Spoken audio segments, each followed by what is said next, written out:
ಆ ಸಂದರ್ಭದಲ್ಲಿ ಜೆಡಿಎಸ್ ಜೊತೆ ಮೈತ್ರಿ ಇರಲಿಲ್ಲಲ್ಲ ಮೇಡಮ್. ಅಲ್ಲ ಈಗ ಅವ್ರ ಜೊತೆಲಿ ಮೈತ್ರಿ ಆದ್ರೆ ನನ್ನ ಜೊತೆಲಿ ಏನು ಶತ್ರುತ್ವ ಆಗುತ್ತೆ ಅಂತನಾ? ಇಲ್ಲ ತಾನೆ. ಅಲ್ಲಲ್ಲ, ಈಗ ಅವ್ರು ಯಾವ ರೀತಿ ಎನ್ ಡಿ ಎ ಪಾರ್ಟ್ ಆದ್ರು ನಾನು ಎನ್ ಡಿ ಎನೆ, ಯಾಕೆಂದ್ರೆ ನಾನು ಸಪೋರ್ಟ್ ಕೊಟ್ಟಿದ್ದೀನಿ. So I am also part of N D A. ನಾನಿನ್ನು ಪಕ್ಷ ಕೇಳಿ ನಾನಿನ್ನು ಮಾತು ಮುಗಿಸ್ತೀನಿ. ಅಷ್ಟೇ ಅಲ್ಲ, ಈ ನಮ್ಮ ಪಾರ್ಲಿಮೆಂಟಲ್ಲಿ ಹೊಸ ಪಾರ್ಲಿಮೆಂಟಲ್ಲಿ ಫಸ್ಟ್ ಬಿಲ್ ಪಾಸ್ ಆಗಿರೋದೇ ಮಹಿಳೆಯರಿಗೆ 33% ಅನ್ನೋ ಬಿಲ್ನ ತಂದಿದ್ಯಾರು? ಭಾರತೀಯ ಜನತಾ ಪಕ್ಷ. ಹಾಗಾಗಿ ಅವ್ರಿಗೂ ಮಹಿಳೆಯರಿಗೆ ಎಲ್ಲೆಲ್ಲಿ ಸಾಧ್ಯತೆ ಇದೆಯೋ ಅಲ್ಲೆಲ್ಲ ಸೀಟ್ ಕೊಡಬೇಕು ಅನ್ನೋ ಒಂದು ಉದ್ದೇಶ ಅವರಲ್ಲೂ ಇದೆ. ಆ ಗುರಿಯನ್ನು ಅವರು ತಲುಪಬೇಕು, ಆ ಒಂದು ಉದ್ದೇಶ ಇದೆ. ಸೊ ಹಾಗಾಗಿ ಎಲ್ಲ ರೀತಿ ಇವೆಲ್ಲ ಕಾರಣಗಳು ನೋಡಿದ್ರೆ ಖಂಡಿತ ನನಗೆ ವಿಶ್ವಾಸ. ಈಗ ತಾವು ಎನ್ ಡಿ ಎ ವಿಶ್ವಾಸ ಇದೆಯಾ? ಅಲ್ಲ, ಖಂಡಿತ ಇದೆ. ಯಾಕೆ ಅಂತಂದರೆ, ಒಂದು ಮೈತ್ರಿ ಅಂತ ಬಂದ ಮೇಲೆ ಈಗ ನಾವು ಕೇಳೋದಂತೂ ಕೇಳ್ತೀವಿ. ಅವ್ರ ವಿಶ್ವಾಸದಲ್ಲಿ ತಗೊಂಡು ಖಂಡಿತ ನಮ್ಮ ಪರವಾಗಿ ನೀವು ಇರಬೇಕು. ಯಾಕೆಂದರೆ ಮೈತ್ರಿ ಅಂದರೆ ಅದೇ ತಾನೇ.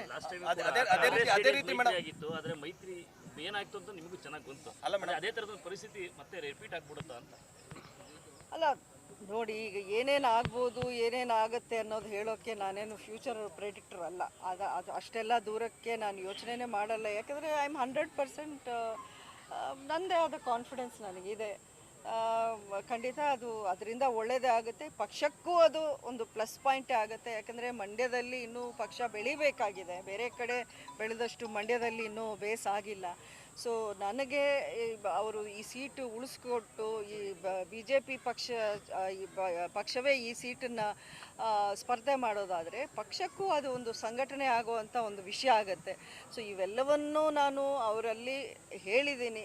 ಇಲ್ಲಿಯ ಸ್ಥಿತಿಗತಿಗಳು ಏನಿವೆ ಅನ್ನೋದನ್ನು ನಾನು ತುಂಬ ಸ್ಪಷ್ಟವಾಗಿ ಅಂತ ಹೇಳ್ತಿದ್ದೀರಿ.